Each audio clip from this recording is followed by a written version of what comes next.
Today, somebody's writing in about Ant-Man, and is it going to be any good? Or more specifically, is anybody actually going to go see it? Check it out. Hi, John and crew. This is Dante from Cincinnati. My question is regarding Ant-Man and the Wasp Quantumania, pre-ticket sales, and how it's going to do overall, gross-wise. So I was a little bit late to the game in purchasing tickets. I just bought 2 today at 4:30 on Saturday, February the 18th, which is my 1-year anniversary, actually. So the theater was completely empty. I'm just curious because in my area, usually tickets go pretty quick for big MCU movies like this. I'm just wondering, how much do you think this movie will make opening weekend and overall? Because it doesn't seem like people are buying, out the theaters on opening weekend, at least right now in the pre-ticket sales. Thanks. Have a great day. Bye. All right, Dante, thanks a lot for sending that in. And yeah, of course, the next big offering coming up for the MCU is Ant-Man and the Wasp Quantumania. And, the Ant-Man films, we've talked a lot about this on the show, have kind of been, as Peyton Reed, the director of the Ant-Man film, says himself, the palate cleansers. They've been the palate cleansers of the franchise, right? And that is a very good thing, because what the Ant-Man films have done is they've been the gear changes for the MCU. Because the MCU, and what it's falling into right now, is every single MCU story is about the universe is in peril, the universe is in peril, the universe is in peril, the universe is in peril. Oh, look, this one's about the universe being in peril too. And earlier in the MCU, they had the risk of falling into that, but they knew how to change gears. So, you'd have like the world is at risk. But then you have an Ant-Man movie where the character's just trying to save his family, trying to get his life back on track, trying to save his family. This fact that the MCU would change gears like that was always beneficial, but it did sort of, in a lot of people's opinions, relegate Ant-Man to that idea of it being just a palate cleanser. But now it's different. Peyton Reed, we talked about this before, has come out and said, yeah, listen, I told him I didn't want my new Ant-Man movie to be a palate cleanser. I want the new Ant-Man to be an Avengers level kind of movie. So he talked about that. We've also had the situation going on that a lot of people still don't know what the MCU is even about right now. What was phase 4? What is phase 5?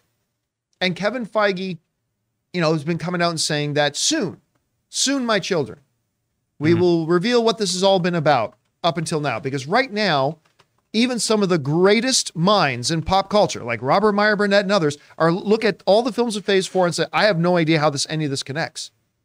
So if you're one of those fans that feels that way, you're not alone. A lot of us have been like, how does this connect? And Ant-Man Quantumania seems to be maybe that project that's going to put all this that you see on screen here into some focus.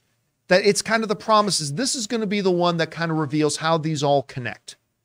Now, don't forget, Rob has a very interesting theory.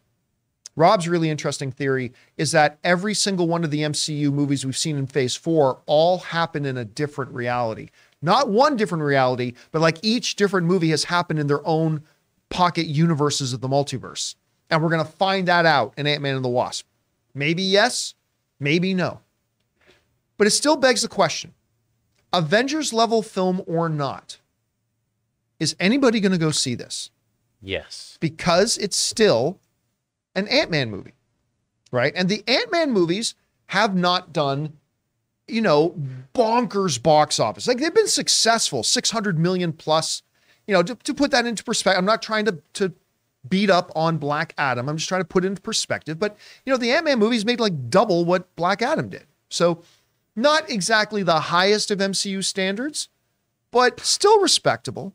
Guys, we want to thank a sponsor of this video, Mint Mobile. If saving more and spending less is one of your top goals for 2023, why are you still paying insane amounts of money every month for your phone bill? Switching to Mint Mobile is the easiest way to save money this year. As the first company to sell premium wireless service online only, Mint Mobile lets you order from home and save a ton, with phone plans starting at just $15 a month. Guys, I have told you before that when I was on one of the major phone carriers, I was spending literally 3 times as much every month and switching to Mint Mobile couldn't have been easier. So for people just looking to save some extra money this year, Mint Mobile offers premium wireless for just $15 a month. All plans come with unlimited talk and text plus high-speed data delivered on the nation's largest 5G network. You can use your own phone with any Mint Mobile plan and switch easily in just minutes with eSIM. To get your new wireless plan for just $15 a month and get the plan shipped to your door for free, go to mintmobile.com/Campea. That's mintmobile.com/Campea. Cut your wireless bill to just $15 a month at mintmobile.com/Campea.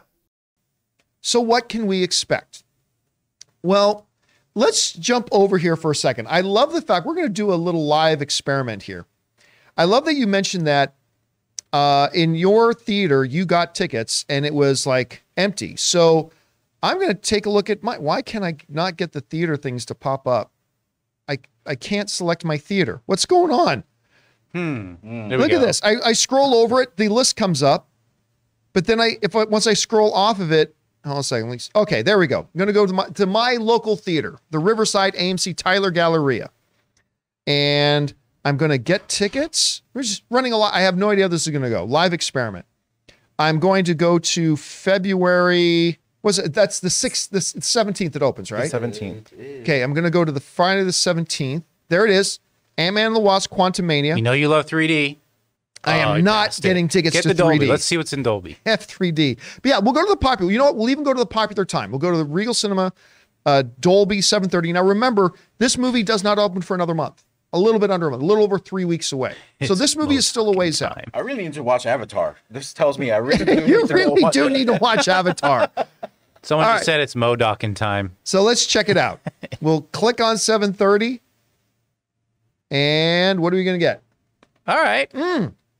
It's pretty much sold out. Yeah. I mean, those front seats are always the ones that go last because they're obviously, but for everything else, I see a couple of singles. Okay. That's not bad. Let's see now that's the Dolby Cinema. Let's try not 3D, not open, this regular digital screen. Okay. We'll go for the 7 p.m. of just a regular screen in this AMC theater. Oh, wow. Nothing. Oh, wow. Wow. I wonder, What time is it, though? This is 7 p.m. on Friday night. Now, did they just open that time slot? Okay. Rob, that's a very good point you raise up. We're going to get to that in a second. So let's take a look at another one. Let's say that was the 7? Yeah. Yeah. Let's try the 8 p.m. Guys, come on. Hey, there's 4 people at the back there. Oh, wow. 4 people at the back. Now let's try this IMAX 3D. Is anybody? Now this is only 315. This is everybody. People are at work though. Oh my gosh. So there's that.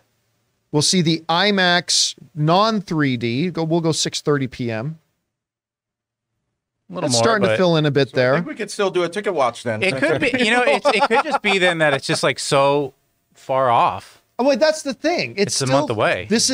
Look, while Peyton Reed can call this an Avengers level film, Yeah. it's still Ant-Man, right? Which is not their biggest blockbuster franchise. It's not. It's a very good franchise, but it's not their biggest blockbuster. Now, I expect opening night will be all sold out by the time we get there. So then that brings us over to this. What should our expectations be for Ant-Man and the Wasp? I'm going to peg that Ant-Man and the Wasp Quantumania is going to open with 110 million.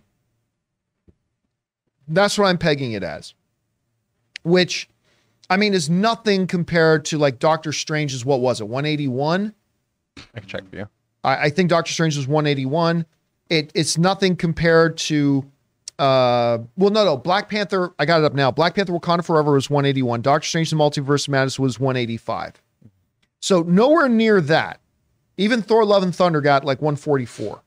But Ant-Man is not as big of a character as Thor is. He's not as big of a character as Black Panther. He's not as big of a character as Doctor Strange. So I think if it can, now that 110 million is actually pretty good when you realize that the first Ant-Man made 57 mil on its opening weekend. And then the second Ant-Man made, the 76 million. Yeah. Right? That's pretty big. So what we're seeing here is if this comes true, and by the way, Box Office Pro is projecting that the opening weekend for Ant-Man and the Wasp Quantumania to be anywhere between 100 million and 130 million. I'm going to peg it at about the 110. So I'm going to go a little bit in the middle there.